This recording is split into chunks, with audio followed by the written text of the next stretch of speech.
So we're going to learn how to speak trailer. And just as an aside, we're going to learn how to speak a lot of different things. Why is it when you go down to the timber yard or buying a trailer, you run into the grumpy men who want you to use the exact right word or else they get a little bit, upset. So we're going to prepare you to be able to speak trailer and to speak building materials along the way here in this workshop. But for now, let's learn how to speak trailer. So there's two main bits of the trailer, and that is the square box of the trailer, obviously square, and the A-frame, the place where you pull it from. That's usually red in my illustrations, green for the box, red for the drawbar. This is our A-frame, our drawbar, always in red. This is our tow vehicle, little F-truck.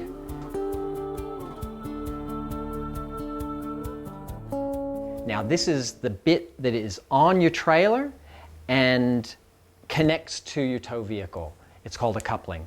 Typically it's going to be a round ball or a ring, or if you get really fancy there could be a four-wheel drive style, but probably you're going to have a 50 mil ball if you're aiming for a 3,500 kilogram setup, and a 70 mil ball or a pintle hook coupling if you're going to be aiming for 4,500 kilogram setup. So just as a bit of a warning, if you see a tiny house and it's more than 7 meters long and it's got a 50 mil ball on it, it's probably underrated. It's probably heavy and not well proportioned. It should have a 70 mil ball on it because it should be up to the 4,500 kilogram threshold that we're aiming for. If they've got a 50 mil ball on it, it's only going to be rated to 3,500 kilograms. That's a real problem with long tiny houses. They need to be rated more than what they weigh. Otherwise, it's really unsafe. We just want to say one little word about things that are not balls. There is a tow ball ring that we talked about that is a type of coupling. On the tow vehicle, that's a hook, so that it is a ring and the hook that grabs hold of it. That's usually on agricultural equipment and has some very, very high weight capacities. So we've already said about the tow ball, and the tow ball is what's on your tow vehicle. There's the tow ball mount and the tow ball mount receiver. And then there's the tow bar, which houses the tow ball mount, and the tow bar fits on the back of the tow vehicle and is bolted on there.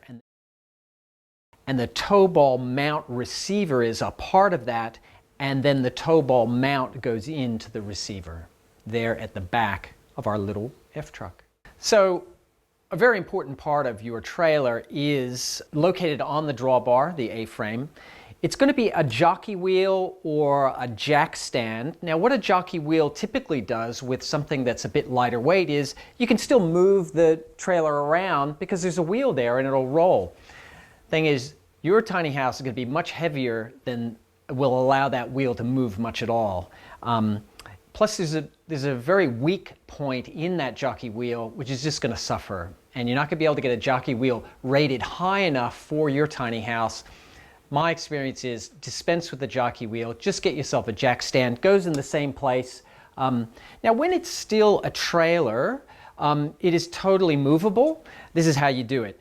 You get a friend that sits at the back, you get somebody here who is able to lift this part of the drawbar, and then another person to guide it and move it around. And with the three people, you'll be able to move even the heaviest trailer around and get it just where you want for your build.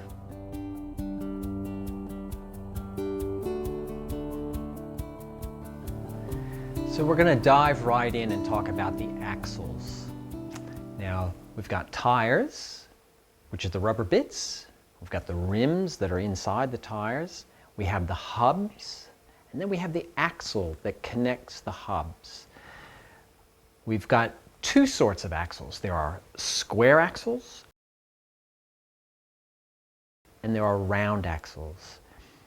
Round axles tend to have a higher weight capacity, and with these tiny house trailers we're sort of aiming for 4.5 ton. That's 4,500 kilograms because, well, tiny houses aren't caravans. they are heavier. So we need to get to that higher weight capacity. Now for us, a round axle, we just use 2 of them and we get to that 4,500 kilogram threshold. Now there's another thing called a drop axle that you may have heard about. Drop axles allow you to lower the floor of your tiny house by about 100 millimeters, which is really great for increasing your head height in your loft. The only thing is that they're only able to be done on a square axle. Now, if you're aiming for 3,500 kilograms as your goal for your all-up weight of your house, well then you can think about using a drop axle on a tandem axle trailer and lower the floor by that amount. So all trailers need wheel guards. So when we say a wheel guard trailer, that doesn't narrow it down at all. We say protruding wheel guard trailer in the sense that the wheel guard protrudes both up and into the interior space of your tiny house. With a flat top trailer, you can see that it still has a wheel guard. It's just that you're building on top of smaller tires. For our trailers, a flat top trailer is about 65 mil higher than a protruding wheel guard trailer. Hey, while we're on the topic, when we got our focus on these wheel guards, there's an easy way to tell, and the police officer will also be looking, to tell whether you're overweight or not. So it's the distance between the top of the tire, that's the rubber bit, and the bottom of the wheel guard. If that distance doesn't look like very much, well then you're probably overweight.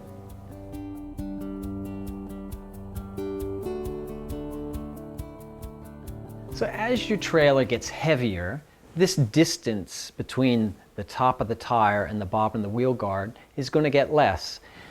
Typically, trailer designers and manufacturers typically put in about 100 millimeters between designed height. That's before the compression of the suspension.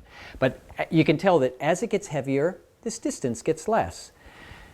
We want to make sure that that is always a healthy distance, because if you get into trouble, that's very hard to change. And the last thing you want to be happening is the top of this tire starts to kiss the bottom of that wheel guard. Really unsafe to not allow that tire to spin and let it kiss there.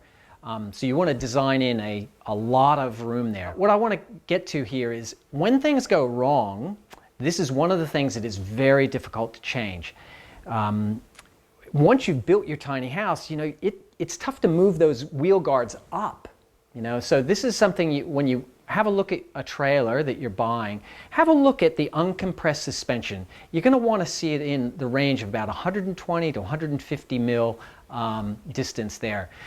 I think what happens is that trailer fabricators, they go with the tried and true 100 mil and it ends up not being enough. So something to look for. So a suspension, you need one. Because imagine if you didn't have a suspension, every rock, every unevenness in the road would be, all that vibration would be transferred right up into the house. It would just shake it apart. So what we want to do, what a suspension is there for is to cushion the ride, right? It doesn't eliminate the vibration, but it evens it out. And the way they do it is with a leaf spring suspension. Yeah, so you get lots of little bits of steel, they stack them up, and then they flex as the weight goes up and down. Now there's different sorts. Starting with the lightest would be an eye and slipper suspension.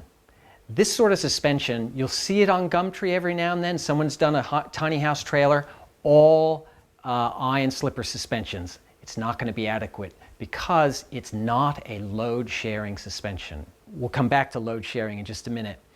Another type of suspension is an eye and eye suspension. And then when you string them together as a rocker roller assembly, that's called a rock and roller suspension. And what a rock and roller suspension does is it allows, say, a 4-ton load all up. It distributes it between those axles evenly. A non-load sharing suspension allows, say, 3-ton to get on one axle and tire assembly, and only 1 ton on the other. This would be bad because that actual leaf spring suspension is going to go back the other way. That's a bad thing. So we only use rocker roller suspensions. So this rocker roller suspension, it can come in a variety of different types. You can have a tandem, which is where you put 2 axles on it, and then you can string it out to 3, where you have 3, or a tri-axle, and a tri-rocker roller suspension.